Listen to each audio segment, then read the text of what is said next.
Instruindo o coração da criança. Capítulo 4. 3 princípios para transmitir instrução formativa. Como compartilhar conceitos bíblicos com as crianças, de modo que elas entendam? As crianças podem ter dificuldade para compreender as expressões que usamos comumente na igreja. Os pais cometem os mesmos enganos em relação aos conceitos espirituais. Palavras e expressões como justificação, santificação, escravidão do pecado, morto no pecado, separação de Deus, confiança em Deus, vida no Espírito, dependência de Cristo, mortificação de pecado, completude em Cristo, fé, aproximação de Deus e adoração, soam como uma linguagem religiosa enigmática para nossas crianças. Elas tentam adivinhar o seu significado e ficam frustradas quando suas tentativas falham. Uma menina de 5 anos, crendo que sua mãe estava com uma doença grave, desesperada e cheia de emoção, fez um desenho de Jesus todo manchado e pediu que o entregasse no quarto de sua mãe no hospital. Ela lembrou bem a liturgia, pelas suas feridas somos sarados, e cria nisso, mas o verdadeiro significado escapou à sua compreensão. Os pais esperam de seus filhos atitudes e comportamentos que dependem em grande parte do discernimento espiritual, mas frequentemente as crianças não compreendem o conceito espiritual dessas expectativas. As crianças crescem em sua percepção do Evangelho à medida que avançam de uma compreensão ingênua, palpável e sensorial do mundo para uma habilidade mais abstrata de interagir com conceitos. Isso é um processo, não podemos esperar que crianças pequenas pensem como adultos.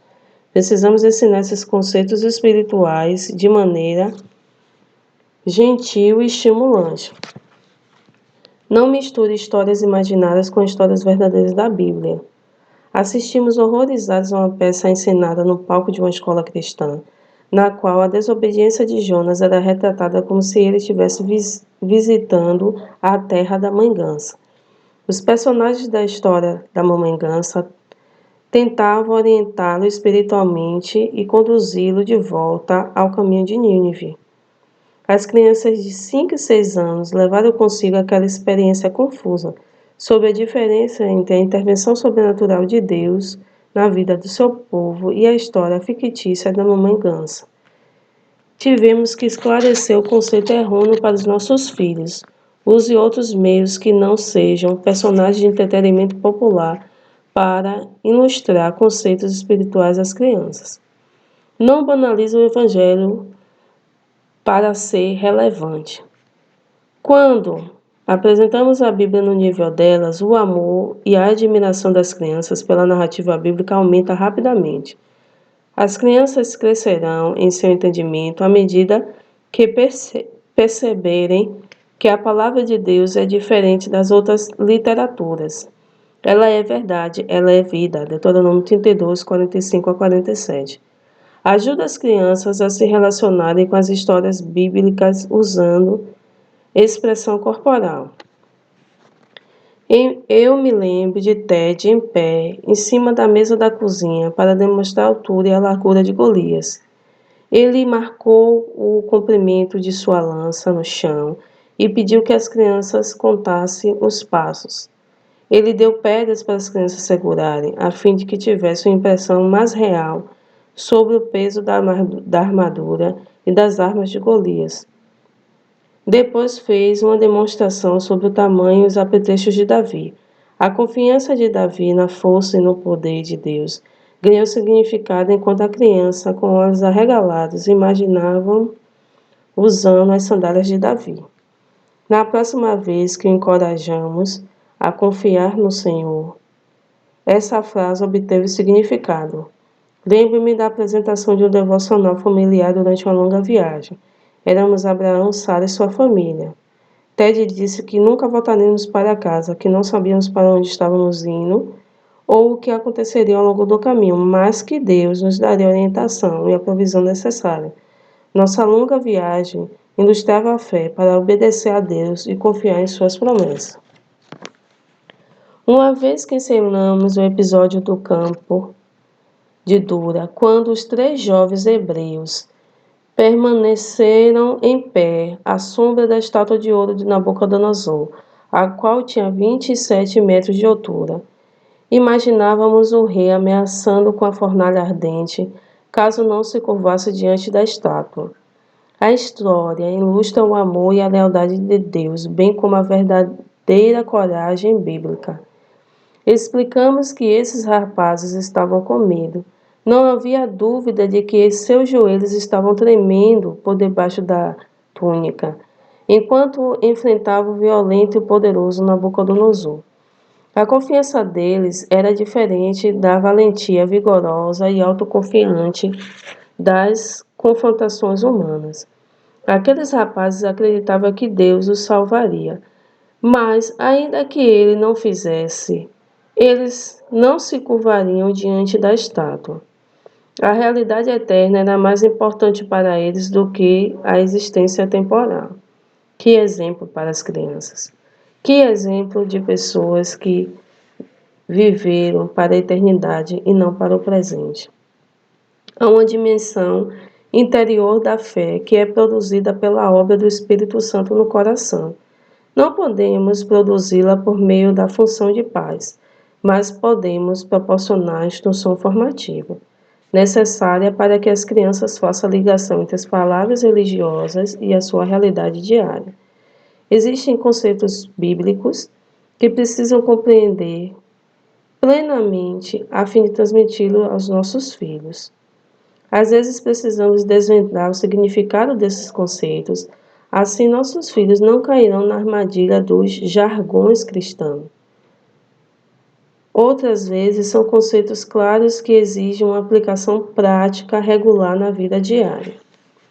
Capítulo 5. Alcançando o âmago do comportamento. Salomão descreve a importância do coração em Provérbios 4, 29. Sobretudo o que se deve guardar, guarda o coração, porque dele procedem as fontes da vida. O coração é como um poço artesiano. Todas as nossas esperanças, sonhos e desejos jorram do coração. Todo impulso em busca de propósito e sentido origina-se no coração. Nosso comportamento flui do coração. Não é causado pelas circunstâncias ou pelas outras pessoas. O coração, com suas paixões e desejos, é a fonte de vida. Durante alguns minutos, observei um dos meus netos seguindo sua irmã ao redor da casa, implorando: Emily. O nome foram mudados para proteger o culpado. Lembre que Jesus diz que devemos dividir. Lembre que temos que fazer para os outros aquilo que queremos que eles façam por nós.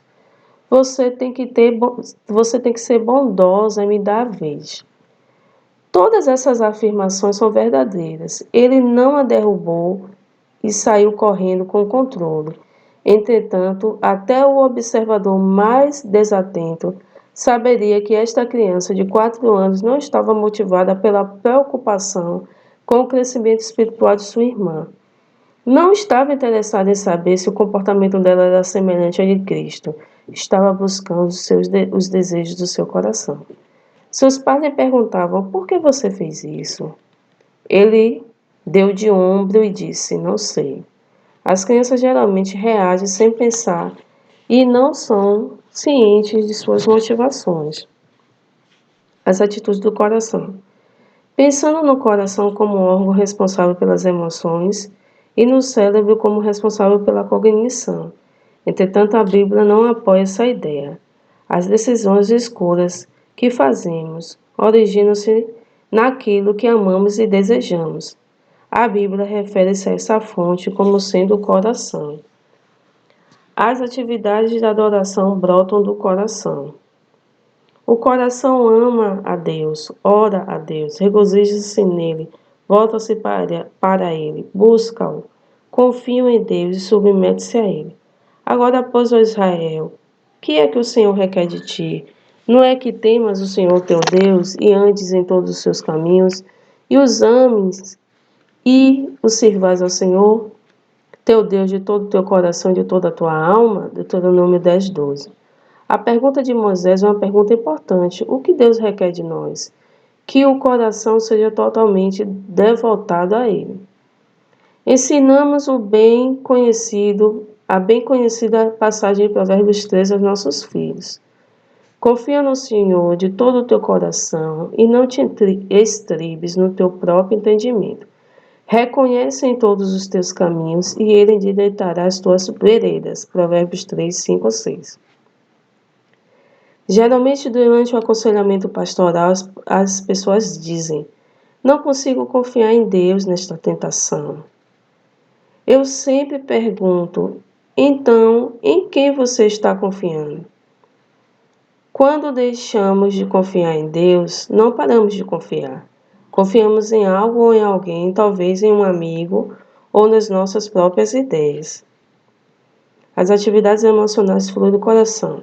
O coração pode sentir dor, estimar, desejar, desesperar-se ou desprezar. Pode ofender, odiar, temer, lamentar, amar, cobiçar, irar, ressentir, desanimar, tremer, palpitar. A promessa da nova aliança dada no Antigo Testamento é uma promessa de transformação do coração. Dar-lhe-ei um só coração. Espírito novo porei dentro dele. Tirarei do seu coração o coração de pedra e lhe darei coração de carne, para que ande em meus estatutos e guarde os meus juízos, os executem. Eles serão meu povo e eu serei o seu Deus. Ezequiel 11, 19 a 20. Com o coração vos gloriamos, almejamos, desfalecemos, perdoamos, damos ou acolhemos. O coração pode pulsar, reagir, caluniar, trapacear ou desviar-se. O coração torna a pessoa aquilo que ela é. Você lembra da história de Samuel indo a Belém para ungir um novo rei de Israel? O filho de Jessé, Eliabe, é trazido diante do profeta. Era um homem alto, bonito, com postos de realeza. Parecia um homem valente, que os homens estariam dispostos a seguir uma batalha. Samuel pensou: certamente está perante o Senhor o seu ungido. 1 Samuel 16:6. Mas Deus falou a Samuel: não atentes para a aparência, nem para a altura, porque eu rejeitei. Porque o Senhor não vê como vê o homem. O homem vê o exterior, porém o Senhor o coração. 1 Samuel 16:7. Assim como Samuel, nós nos concentramos na aparência externa. Gastamos muito tempo cuidando do homem exterior, mas Deus se preocupa com o coração. Nossos filhos nunca interpretarão a vida de forma correta se não compreendermos que o coração dirige toda a vida. Os adjetivos usados na Bíblia para descrever o coração são muitos. O coração é descrito de forma variada, como adúltero, aflito, arrogante, desviado, amargurado, irrepreensível, arruinado, quebrantado, insensível, circunciso, contrito, oprimido, obscurecido, enganoso, iludido, devotado, desleal, invejoso, mau, desanimado, fiel, temeroso, tolo, feliz, endurecido, altivo, humilde, louco, obstinado, perverso, orgulhoso, rebelde, jubilante, receptivo, justo, doente, sincero, pecaminoso, perseverante, inquieto, perturbado, cruel, incircunciso, honesto, insondável, fraco, sábio e ferido. Não devemos admirar que a Bíblia diga que a boca fala o que o coração está cheio. O ministério de Jesus enfatiza o coração. O coração era a maior ênfase do ministério de Jesus Cristo. No Sermão do Monte, as bem-aventuranças descrevem a primazia do coração. Bem-aventurados os limpos de coração, porque verão a Deus. Mateus 5:8. O nosso coração é possuído por um tesouro, seja ele qual for. Porque onde está o teu tesouro, aí estará também o teu coração. Mateus 6:21.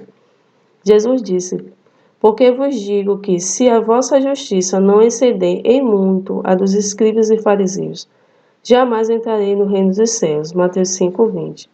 Os filisteus Os fariseus se sobressaíram no cumprimento da justiça, mas Jesus estava preocupado com o coração. O homicídio não é simplesmente uma questão exterior. Eu, porém, vos digo que todo aquele que, sem motivo, se irá contra seu irmão, estará sujeito a julgamento. E quem lhe chamar tolo estará sujeito ao inferno de fogo. Mateus 5:22. Ao falar sobre o pecado de adultério, Jesus revelou que este mandamento é quebrado pela cobiça.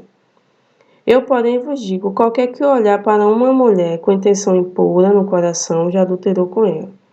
Mateus 5:28. Em todo o seu ensinamento, Jesus demonstrou a importância do coração. Em Mateus 15, os fariseus acusaram os discípulos de Jesus de contaminarem por comer sem seguir a tradição de lavar as mãos. Jesus os repreendeu dizendo: Este povo honra-me com os lábios, mas o seu coração está longe de mim. E em vão me adoram, ensinando doutrinas que são preceitos de homens. Mateus 15, 8-9. As crianças e a centralidade do coração.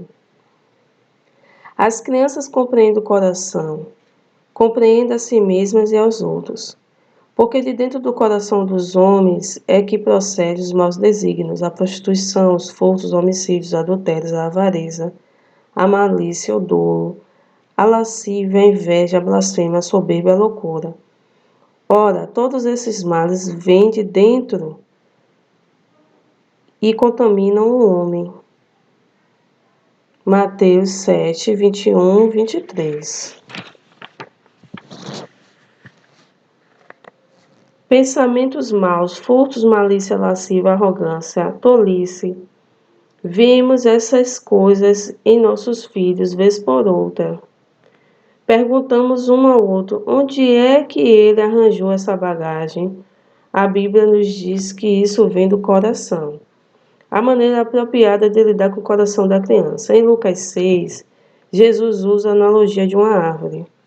Não há árvore boa que se dê mau fruto, nem tampouco a árvore má que dê fruto bom. Lucas 6:43. O teste crucial de uma árvore é o fruto. Fruto bom, árvore boa. Fruto ruim, árvore ruim.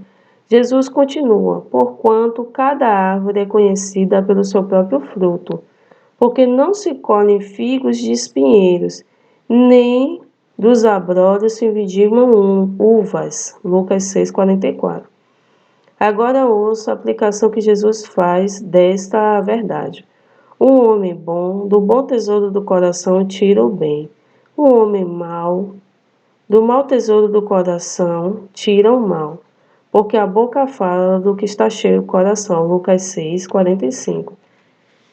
Meu irmão Paul usa a seguinte ilustração. Faça de conta que eu tenho uma macieira no meu quintal. Todos os anos ela floresce e dá maçãs, mas quando as maçãs amadurecem, são mirradas, amarronzadas e murchas. Depois de vários anos eu decido que é tolice ter uma macieira sem nunca poder provar seus frutos. Então eu decido que vou consertar a árvore. Em um sábado à tarde, você olha pela janela e me vê carregando uma tesoura de podar, um grampeador, uma escada e 2 cestos com deliciosas maçãs vermelhas. Você observa cuidadosamente enquanto eu corto as maçãs ruins e grampeio as boas nos galhos da árvore. Você sai e me pergunta o que é que eu estou fazendo, e eu respondo orgulhosamente: finalmente consertei minha macieira. Esse é um bom exemplo daquilo que tentamos fazer com os nossos filhos. Nós nos concentramos no comportamento e perdemos de vista a atitude do coração, que está por detrás do comportamento.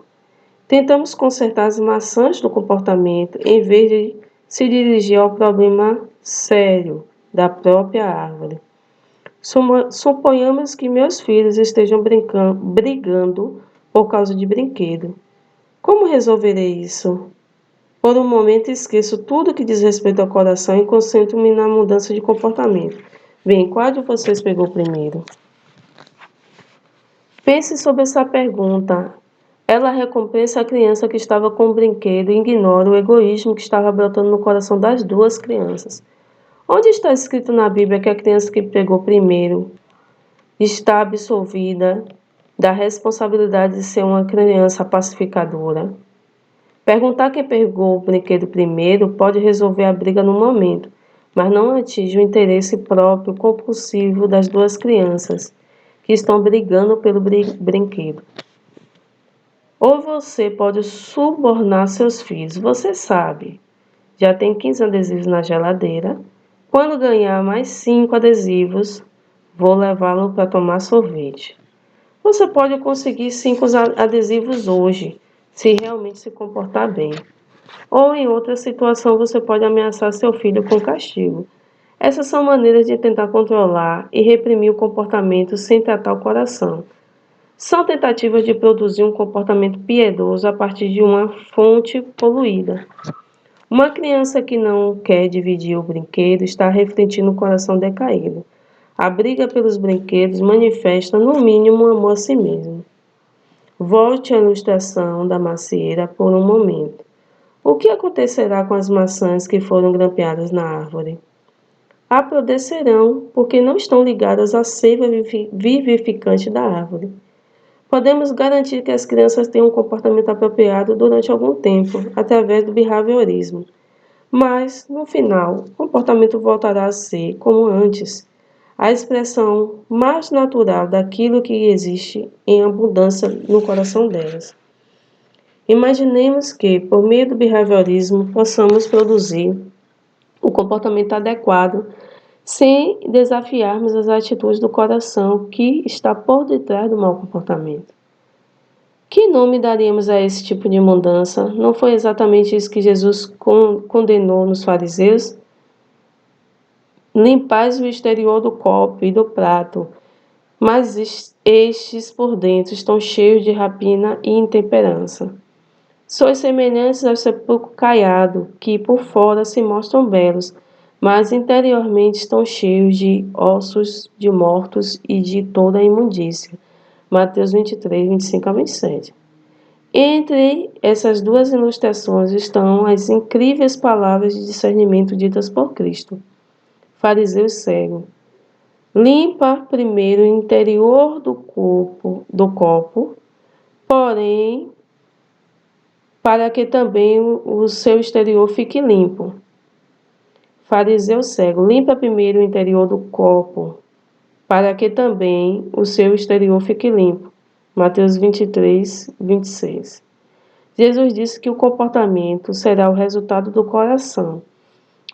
Os fariseus se preocupavam com o exterior, e ao falar a respeito deles, Jesus disse: praticam, porém, todas as suas obras com o fim de serem vistos pelos homens. Mateus 23, 5. A Bíblia nos provê todos os critérios necessários para ajudar nossos filhos a entender a importância do seu coração. Esta compreensão os tornará autoconscientes das questões de motivação e entenderão o que necessitam de graça.